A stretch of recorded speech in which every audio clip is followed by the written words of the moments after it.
오늘은 성도의 삶에서 가장 중요한 일이라는 주제로 말씀을 전하겠습니다. 여러분 인생에서 가장 중요한 일이 뭐예요? 네? 여러분 마음속으로 한번 대답을 해보세요. 가장 중요한 일. 내가 제일 중요하게 여기는 일이 뭐지? 한번 생각을 해보세요. 우리가 어떤 일을 할 때에 또 우선순위를 정할 때에 사람들이 어떻게 정합니까? 내가 제일 소중하게 여기고 중요하게 여기는 일부터 우선순위를 정하겠죠. 네. 오늘 본문이 우리 인생에서 가장 중요한 일, 가장 우선되어야 될 일이 무엇인가를 우리에게 가르쳐 줍니다. 이게 뭐냐면 바로 예배예요. 예배. 하나님을 예배하는 것, 하나님께 예배 드리는 것, 그것보다 더 중요한 것은 없습니다. 자, 오늘 본문을 보면은 모세와 아론이 이제 애굽의 왕 바로에게 가가지고 하나님의 말씀을 전하는 거예요. 바로 왕에게. 그 사람은 애굽의 왕입니다. 애굽은 그 당시에 지금으로 말하면 미국과 같은 나라죠. 제일 강대국이죠. 문명이 가장 발달하고 군사력이 강하고 경제력도 튼튼한 대제국입니다. 대제국. 그 대제국의 왕, 그 사람 앞에 가가지고 하나님의 말씀을 전하는 거예요.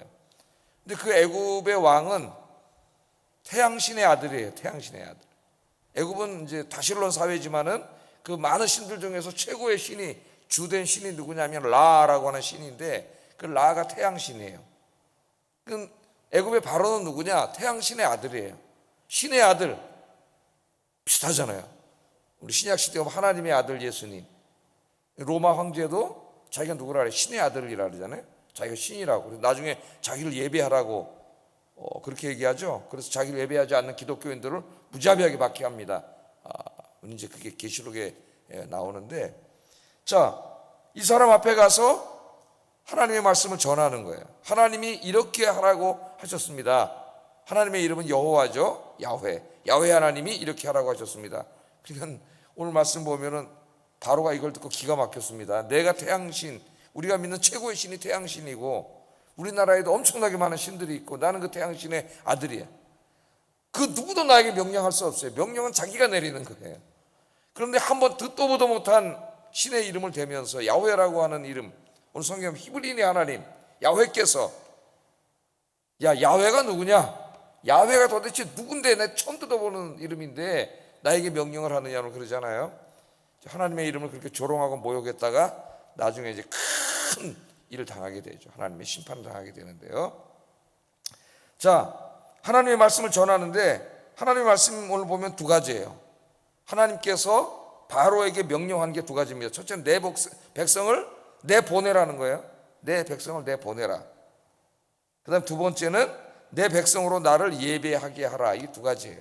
여기 핵심이. 이것은 출애굽기의 중요한 주제입니다. 내 백성을 내보내라. 이건 구원이죠. 구원. 하나님의 구원. 나를 예배하게 하라. 그 이스라엘 백성들을 출애굽에서 구원하신 목적이 뭐예요? 하나님을 예배하는 백성을 만들기 위함이에요. 이 두 가지가 출애굽기의 중요한 주제입니다. 자, 우리는 여기서 하나님께서 이스라엘을 애굽에서 구원하시는 목적이 하나님을 예배하게 하기 위함, 자유롭게 하나님을 예배하게 하기 위함이에요. 그것을 알 수가 있어요. 하나님께서 저와 여러분을 구원해 주신 목적이, 물론 우리를 사랑하셔서 구원해 주셨습니다. 그러나 그 공적인 중요한 목적은 뭐냐면은 돈을 예배하고 세상을 예배하는 사람이 아니라 이제는 하나님을 예배하는 사람으로 만들기 위함이죠. 아까 우리 찬송 불렀잖아요. 세상에 헛된 신을 버리고, 그 신이 꼭 무슨 어디 있는 이상한 그런 잡신만을 말하는 게 아니라 현대인들의 신은 돈이죠. 돈, 권력, 이런 쾌락, 이런 걸 알았죠. 그런 걸 버리고 하나님만 섬기는 백성, 하나님을 예배하는 백성, 하나님을 찬송하는 백성. 하나님께서 저와 여러분을 이렇게 축복된 백성으로 만들어주신 줄로 믿습니다. 자, 한번 본문을 보세요. 자, 이 모세와 아론이 이제 가가지고 얘기를 하는데, 지금 이스라엘 백성이라고 하는 것은 뭐예요? 애굽의 노예입니다. 지금 바로의 노예예요. 바로가 끌어다가 노예로 시켜가지고 아침부터 밤 늦게까지 365일 동안 건설 노동 현장, 국고성 짓는 데다가 투입해가지고 그냥 먹을 것만 주고, 진짜 임금도 제대로 주지 않고 간신히 먹을 것만 주면서 그냥 일 시켜 먹고 있는 거죠. 지금. 근데 모세와 아론은 어떻게 보면 이제 그 이스라엘의 대표라고 할 수가 있는 거죠. 대표 두 사람이 감히 이제 왕 앞에 가는 겁니다. 가서 이야기를 하는데 자기들의 얘기를 하는 게 아니라 하나님께서 하신 말씀, 하나님께서 바로에게 가서 전하라고 하신 말씀을 전해줘요. 그게 1절하고 3절이에요. 3절. 이 핵심은 내 백성을 예배하게 하라는데 1절 한번 읽어보겠습니다. 1절 시작.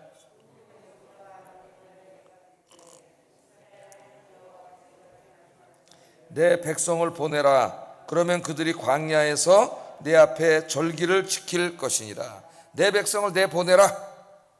노예로 부려먹지 말고 내보내라. 해방시켜라. 그래서 뭘 하게 하려고요?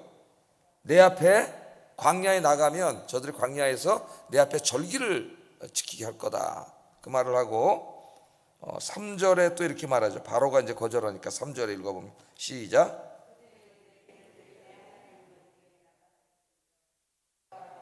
사흘길쯤 가서 우리 하나님 여호와께 제사를 드리려 하오니 가도록 허락하소서. 여호와께서 전염병이나 칼로 우리를 치실까 두려워하나이다. 광야로 우리 내보내 주세요. 한 사흘길 정도 가가지고 거기서 절기를 지킨다는 게 다시 뭐로 나와? 여호와께 제사를 드릴 수 있게 해주세요. 신약 용어로 말하면은 하나님께 예배 드릴 수 있게 해주세요. 그 말이죠. 예배 드릴 수 있게 해주세요. 자, 여기서 우리는 출애굽기에 이제 중요한 주제가 등장하는데 이스라엘은 누구를 섬기며 누구를 예배하며 살 것인가? 이제까지는 바로 애굽의 왕 바로를 섬기고 바로를 예배하며 살았어요. 그런데 하나님의 백성들은 그렇게 살면 안 돼요.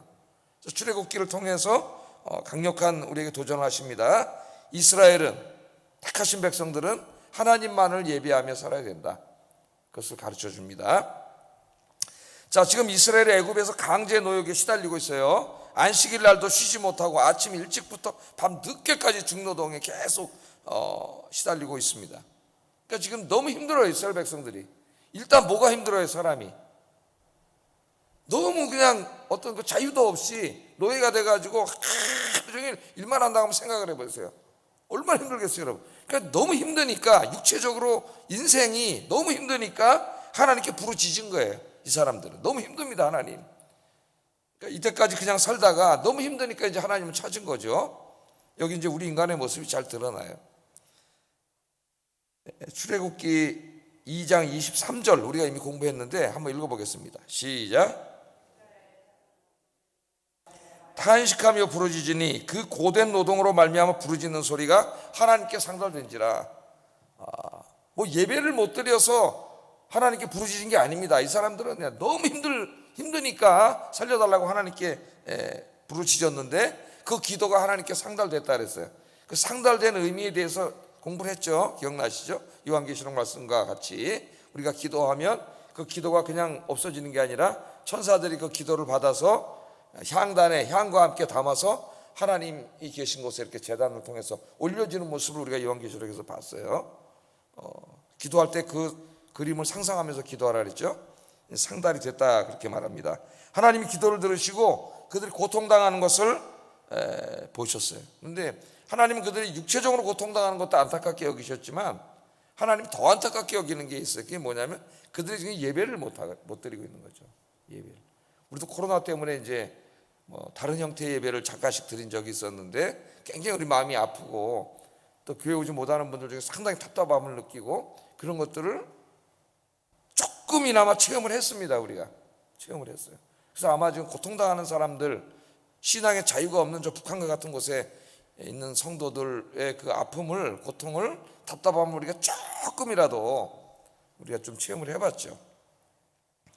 자, 그 하나님은 그 사람들은 노동에 시달리고 정치적인 자유나 이런 게 없기 때문에 너무 힘들어서 기도했지만 하나님 그것보다 더 중요한 것을 여기고 있는 게 뭐냐, 그들이 하나님을 예배하지 못하고 있는 것을 더 안타깝게 여긴 거예요. 그래서 이제 하나님이 그들을 구원해 주시기로 하셨는데 이 출애굽의 의미가 4가지 정도 있습니다. 출애굽의 의미. 첫째는 정치적인 억압으로부터의 자유예요. 그래서 정치적인 자유가 없잖아요. 두 번째는 경제적인 착취로부터의 자유예요. 그렇게 일하는데 임금을 받지 못해요. 물론 이제 나중에 하나님 나갈 때 다 임금 받게 하세요. 그 다음에 세 번째는 사회적인 노예 신분으로부터의 자유입니다. 그러니까 출애굽을 우리가 얘기할 때 자꾸 좀 보수교회에서 어떤 그 신앙적인 면만 부각시키려고 그러는데 이 세 가지가 다 굉장히 중요한 일이에요. 정치적인 자유, 경제적인 자유, 사회적인 자유가 하나님의 관심이에요. 굉장히 중요해요. 그래서 우리 그리스도인들이 관심을 가져야 될 부분이에요. 이 부분들이. 근데 네 번째가 이제 사실은 제일 중요한 건 그게 뭐냐면 하나님을 예배할 수 있는 신앙의 자유입니다. 왜 하나님이 이스라엘을 구원해 주셨느냐? 왜 그들을 애굽으로부터 구원해 주시냐? 이 네 가지 자유를 주시기 위함이에요. 우리 인간은 이 네 가지 자유가 없이는 살 수가 없습니다. 그런데 이 앞에 세 가지 자유보다 더 근본적이고 더 중요하고 더 우선되는 자유가 뭐냐면 하나님을 예배할 수 있는 신앙의 자유예요. 정치적인 자유가 없는 것도 힘들고 경제적인 자유, 사회적인 자유가 없는 것도 우리에겐 너무 힘들지만 그것이 없어도 그래도 우리는 살 수 있는데 하나님을 예배하는 자유가 없다면 우리는 그거는 참을 수 없는 거죠. 하나님께서는 그래서 모세와 아론을 통하여 바로에게 강력한 메시지를 전하셨습니다. 정치 얘기, 경제 얘기 하지 않으셨어요. 뭐만 얘기하셨어요? 내 백성으로 하여금 나를 예배하게 하라. 예배하게 하라.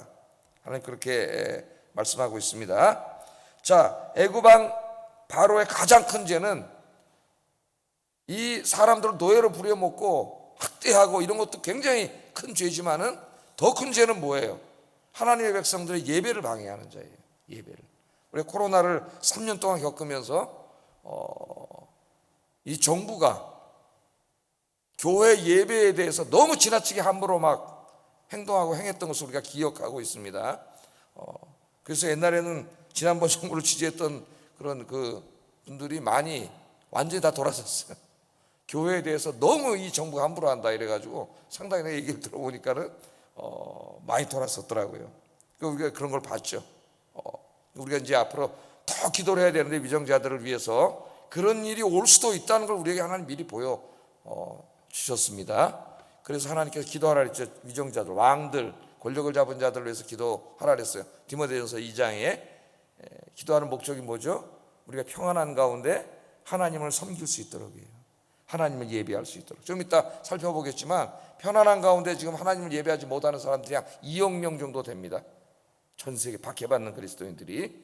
그래서 이것을 위해서 기도해야 되고 또 우리가 그들을 위해서 기도해야 돼요. 자, 우리 그리스도인들은 하나님을 예배하는 것을 누가 막는다면 우리는 이제 거기에 순종할 수 없어요. 순교함으로 저항할 수밖에 없습니다. 우리는 여기에서 하나님의 관심이 무엇인가, 우리 성도들의 삶에 가장 중요한 게 무엇인가를 배워야 되는데 그것은 우리가 하나님을 예배하는 것이라는 거죠. 예배하는 것. 하나님이 우리를 구원하신 목적도, 이스라엘을 택하신 목적도 하나님을 예배하기 위함이라고 얘기합니다. 이사야 43장 21절, 이 유명한 말씀 읽어보겠습니다. 시작. 예, 할렐루야. 여기 찬송한다는 말은 단지 노래를 부른다는 말이야. 하나님의 은혜를 감사하면서 예배하게 하기 위해서. 예배가 뭐냐? 톰 나이트라고 하는 신학자는 비유로 얘기를 했는데, 사랑하는 사람, 내가 너무나 사랑하는 사람과 만나서 이렇게 데이트하고 교제하는 시간에다 비유를 했는데 그때의 감정과 매우 유사하다는 거죠. 여러분이 만일 이제 이전에 데이트할 때 너무나 사랑해서 어떻게 하고 싶어요? 매일 만나고 싶잖아요. 매일 만나서 아침부터 만나가지고 저녁 늦게까지 데이트를 했는데도 또 이제 저녁 때는 헤어져야 되는데 그게 헤어지기가 싫어가지고 그냥 그랬던 기억들이 아마 다 있을 거예요.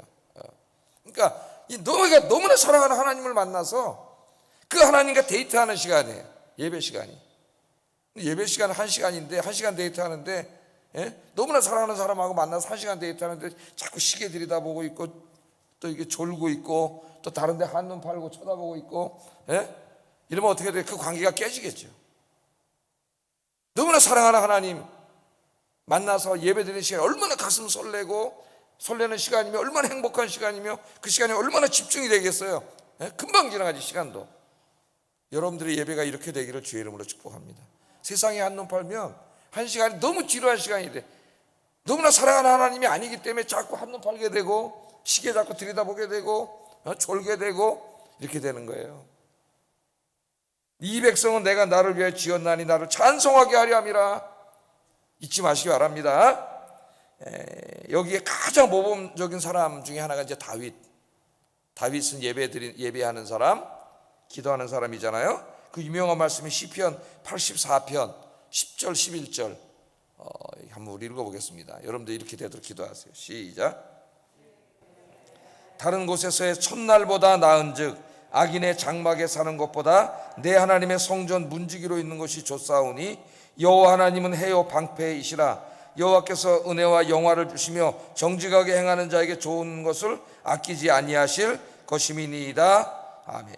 이 다윗의 고백이 주의 궁정에서 한 날이 성전에 와서 그 안식일날 예배 드리는 그 하루, 그 하루와 지금 어마어마하게 화려한 궁정에서 첫날이니까 3년이에요. 3년을 그냥 떵떵거리면서 시간을 보내는 것을 비교하는데 3년을 화려한 곳에 너무나 좋은 곳에 럭셔리한 호텔에 가서 한번 3년을 쉰다고 생각해 보세요. 이걸 비교하는데 다윗은 어느 게 더 좋다 그래요? 거기 가서 3년 그렇게 쉬면서 하는 것보다 나는 성전에 와서 하루 예배 드리는 게 훨씬 좋습니다, 그 말이잖아요. 입에 발린 고백이 아니라 진실한 고백이 돼야 되죠. 우리에게 진실한 고백. 우리나라에도 좋은 이 숙소들이 굉장히 많죠. 근데 너무 비싸지. 서민들은 갈 수가 없고. 지난해 한번 저도 가봤어요. 가봤는데 이제 뭐 저희가 갈 수 있는 건 아니고 우리 애가 이제 회사 다니는데 그 연결이 돼가지고 이제 싸게 아주 거의 조금만 내고 이제 그 직원들 복지로 해가지고 저 설악산 뒤에 스위스 마을 같은 데가 있더라. 근데 처음 봤어. 설악산 그쪽을 그렇게 갔어도 그 고성 쪽에서 이렇게 들어가는데 그런 데가 있는지 몰랐어요. 딱 들어가 봤더니 저 스위스인 줄 알았어요, 내가. 그 집 하나하나가 어마어마하게 커. 그걸 그냥 직원들한테 이렇게 1년에 4일인가를 이제 빌려주니 애가 이제 엄마 아빠 가시라 그래가지고 이제 깜짝 놀랐어. 한 50평 되는 집에 둘이 살았네. 이틀 잤지만 이틀 잤지만 너무 좋더라고요. 설악산 산하고 울산 바위 뒤쪽인데요. 근데 오늘 다윗은 뭐 그 정도겠습니까? 왕인데 그 궁전에서 첫날을 그냥 지는 것보다 하나님 전에 와서 하루 예배하는 게 나는 훨씬 좋습니다. 할렐루야. 그렇게 오늘 고백을 하고 있잖아요. 여호와 하나님은 해요 방패시라. 여호와께서 은혜와 영화를 주시며 정직하게 행하는 자에게 좋은 것을 아끼지 아니할 것임이니이다. 아멘. 다윗이 그렇게 하나님 사랑하면서 살았더니 하나님이 좋은 것들을 아끼지 아니하고 주셨다래요. 야, 이 말씀 보세요. 좋은 것을 아끼지 아니하고 주셨대잖아요. 하나님 그렇게 진실하게 예배하니까. 나중에는 하나님 뭘 그리워하셨어요? 다윗의 장막을 사도행전에 보면 다윗의 장막을 그리워하셨잖아요. 솔로몬이 지은 그 화려한 성전이나 헤롯이 지은 몇 배가 더 되는 그 성전 관심 없어요. 돌로 막 너무 화려하게 전화가지고 제자들이 보고 와, 예수님 대단하지 않습니까? 마가복음 13장에 보면 그렇게 하잖아요. 제자들이. 그때는 예수님이 돌 위에 돌 하나 앉지 않고 다 무너질 것이라. 그런 인간이 지어놓은 그런 화려한 건물들은 그게 무슨 소용이 있어? 다 무너져 버리는데. 정말 중요한 건 뭐예요? 하나님이 그리워하는 건 다윗의 장막이에요. 천막입니다. 천막이지만 그 안에서 하나님을 이렇게 뜨겁게 사랑하는 마음으로 드리는 예배, 그 예배를 하나님이 기뻐하신다는 거예요. 그러니까 정말 예배에서 중요한 건 뭐예요? 이 공간도 뭐 중요하지 않다고 할 수는 없겠지만은 뭐 우리가 편안하고 쾌적하게 예배 드릴 수 있는 공간이 있어야 되겠죠. 하나님 예배하는데. 근데 정말 중요한 거는 그 예배 참석하는 사람들의 이 다윗과 같은 마음이에요. 그 화려한 호텔, 럭셔리한 호텔에서 내가 천년을 누리면서 사는 것보다 이 성전에 나와 오늘 이 새벽에 이 예배 나와 예배 드리는 이 한 시간이 나는 훨씬 좋습니다 하는 이 예배의 은혜가 넘치기를 주의 이름으로 축복합니다. 그게 우리 인생의 제일 중요한 일이고 다윗이 그렇게 살았을 때 하나님은 좋은 것을 아끼지 아니하시고 주셨다래요. 그걸 얻으려고 예배 드리는 것도 빼먹고 예배보다 돈 버는 것도 중요하게 여기고 어리석은 사람이지. 하나님을 예배하는 것을 가장 중요하게 여기고 예배 드릴 때 그가 그렇게 인간들이 좋아하는 그 좋은 것들을 하나님 다 주셨다는 거예요. 자, 이게 중요하기 때문에 하나님이 가서 내 백성을 보내서 예배하게 하라 왕에게 명령을 했습니다. 바로에게 명령할 수 있는 분은 하나님 한 분밖에 없는 거죠. 누가 그 사람의 명령을 하겠어요? 자, 바로가 하나님의 말씀을 듣고 2절에 이렇게 반응을 합니다. 한번 읽어보겠습니다. 시작.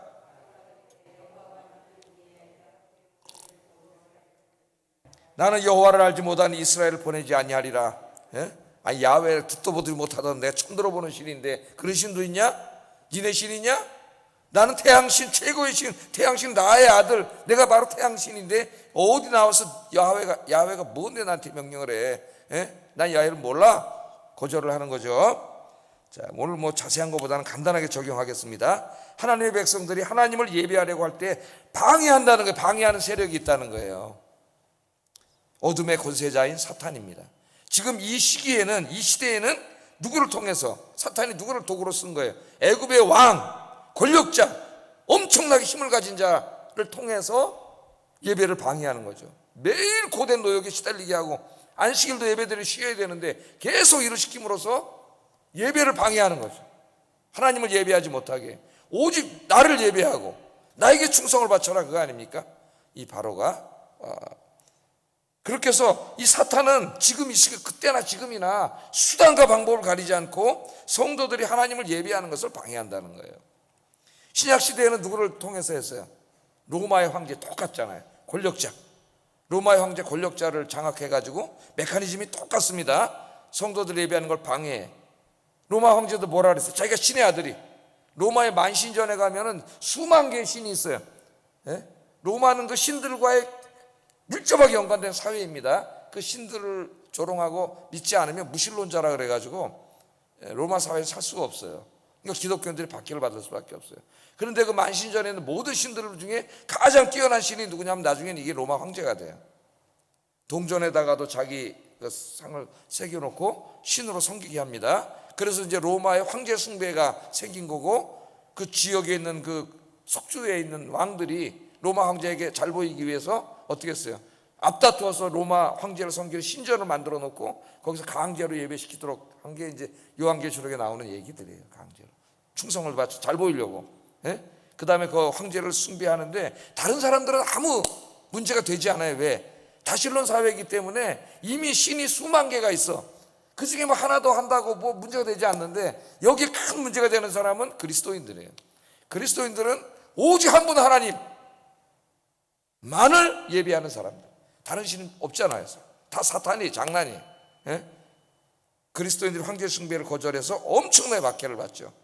그래서 이제 요한계시록 13장에 보면은 그 땅에서 올라온 짐승과 바다에서 올라온 짐승이 이렇게 나오는데, 이 짐승들이 마지막 시대에 성도들이 하나님을 섬기고 예배하는 것을 방해해요. 근데 이제 그 마귀가 사용하는, 이 짐승들이 사용하는 무기가 두 개입니다. 두 가지가 나오는데, 이 바다에서 올라온 짐승은 엄청난 권력을 가진 무시무시한 동물의 모습으로 나와요. 그러니까 엄청난 권력을 가진 자예요. 로마 황제를 상징하는데, 이 핍박을 통해서 나를 섬기지 않는 자는 죽인다, 무자비한 핍박을 통해서 예배를 방해합니다. 그 다음에 잠시 후에 보니까 또 땅에서 올라온 짐승이 있는데 어린 양처럼 생겼어요. 이거는 너무 이쁘잖아요, 어린 양. 근데 뿔이 달렸어. 보니까 어린 양인 줄 알고 딱 끌어안으면 뿔로 확 받아버려요. 우리들이 속고 있는 거죠. 이것은 세상의 온갖 화려한 것들로 성도들을 유혹함으로써 예배 드려야 되는데 세상이 더 좋아, 저쪽이 이 사람 마음에 유혹해가지고 못 드리게 하는 거예요. 두 가지, 환난과 핍박. 하나는 세상의 화려함으로 유혹합니다. 이 두 가지로 이 마지막 시대 주님 오실 때까지 마귀는 계속 성도들이 하나님을 섬기고 예배하는 것을 방해할 것이라는 것을 우리에게 성경은 가르쳐 주고 있습니다. 그래서 나중에 히브리서를 쓸 때쯤 되면은 이 사탄의 전략이 많이 먹혀요.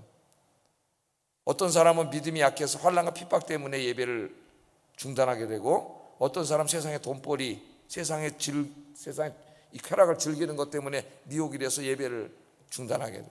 그래서 하나님이 이렇게 말씀하시잖아요. 히브리서 10장 25절 한번 읽어보겠습니다. 시작. 오직 권하여 그날이 가까움을 볼수록 더욱 모이기에 힘쓰라. 더욱 그리하지 않은 말은 더욱 모이기에 힘쓰라. 그렇게 우리에게 권고하고 있습니다. 자, 이제 오늘 중요한 건 우리 현대잖아요. 사탄은 지금도 여전히 이 두 가지 방법으로 성도들을 공격합니다. 지금 이 시간에도 많은 그리스도인들이 박해를 받고 있어요. 요새는 전 지구가 하루면 갑니다. 다 비행기 타면. 물론 이제 뭐 직항선이 없을 경우에는 30몇 시간 걸릴 수도 있어요. 거쳐가야 되기 때문에. 근데 비행기로 가는 시간만 따지면 하루 안에 다 가요. 이 지구 안에 있는 이 땅은. 그런데 이 비행기 타고 지금도 한 10시간 이상만, 11~2시간만 가면은 거기에 많은 사람들이 살고 있는데 거기는 기독교인들이 엄청나게 박해를 받고 있어요. 한번 지도를 제가 가끔씩 보여드리는데 이건 좀 업그레이드 된 지도입니다. 2021년도 통계인데 여기에 있는 이 빨간색으로 된 데가 이 기독교인들이 엄청나게 박해받는 곳이에요. 대부분이 이제 이슬람교를 믿는 무슬림들이 사는 곳이라든가 아니면 힌두교 또는 공산주의 국가, 대부분 이런 국가들입니다. 한 2억 명 정도가 된다 그래요. 2억 명 정도가 지금 이 시간에도 우리는 이렇게 자유롭게 내가 마음만 먹으면 새벽에도 나와서 예배드리고 기도할 수 있지만 이 사람들은 예배드리는 자체가 아직도 지금 환난과 핍박이에요.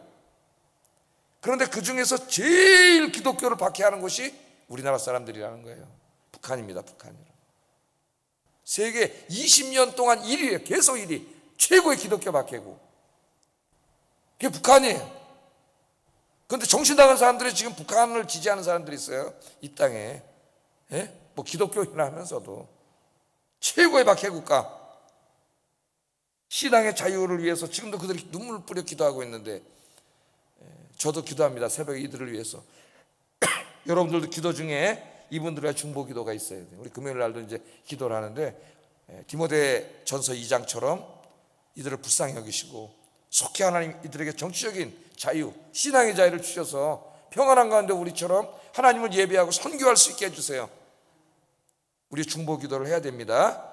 뿐만 아니라 믿지 않는 가정이나 또 이런 자유세계 안에서도 환경적인 요인으로 많이 어려움 당하는 분들이 있습니다. 승리하시기를 주의 이름으로 축복합니다. 그러나 우리 자유민주주의 국가에서 정말 우리를 쓰러뜨리는 게 뭐냐면은 바로 땅에서 올라온 짐승이에요. 얼굴은 양의 모습을 하고 있는데 뿌리 2개 달려있어요. 세상이 얼마나 좋습니까 여러분? 얼마나 화려하고 얼마나 우리 죄악된 우리 육신의 정욕을 다 끌어가잖아요. 하나님께 집중해야 될 우리 시선을 다 자기에게로, 시선이라는 찬송도 있는데 우리의 시선을 늘 주님께 고정시키고 살아야 되는데 여기가 너무 우리 육신의 탐욕을 자극하기 때문에 우리의 눈은 주님을 향하지 못하고 맨날 딴 데를 쳐다보고, 그래서 손에 쟁기를 잡고 뒤돌아보는 자는 하나님 나라에 못 들어간다 그랬어요. 못 들어가요. 왜? 여기가 너무 강력하기 때문에 여기를 쳐다보는 순간 보암직하고 먹음직스럽기 때문에 그걸로 가게 돼 있어요. 그러니까 우리는 바울처럼 살아야 돼. 내가 표대를 정해놓고 표대만 쳐다본다 그러잖아요. 주 예수 그리스도 십자가 예수만 쳐다보지 않으면 여기로 돌아보면 그 순간 저로 가게 돼 있다니까. 사람은 이길 수 없어요. 우리가 그것을 보는 순간. 그래서 우리 예수님이 마태복음 6장 13절에 여러분처럼 이렇게 아침에 나와서 기도하라 그랬잖아요. 한번 읽어보겠습니다. 시작. 다만 악에서 구하시옵소서. 아멘. 주기도문 아침 기도라고 제가 계속 말씀합니다. 아침 기도. 그래서 좀 이따 주기도문 암송하는 거예요. 그때 우리가 기도하잖아요. 우리를 시험에 들게 하지 마시고 악에서 구해주세요. 오늘도 사탄의 유혹에 빠지지 않게 해주세요. 이 기도를 하지 않으면 오늘 하루 우리 승리할 수 없어요. 늘 기도하면서 오늘도 승리하시고 또 이따 금요 기도회 때 만나기를 주의 이름으로 축복합니다. 기도하겠습니다.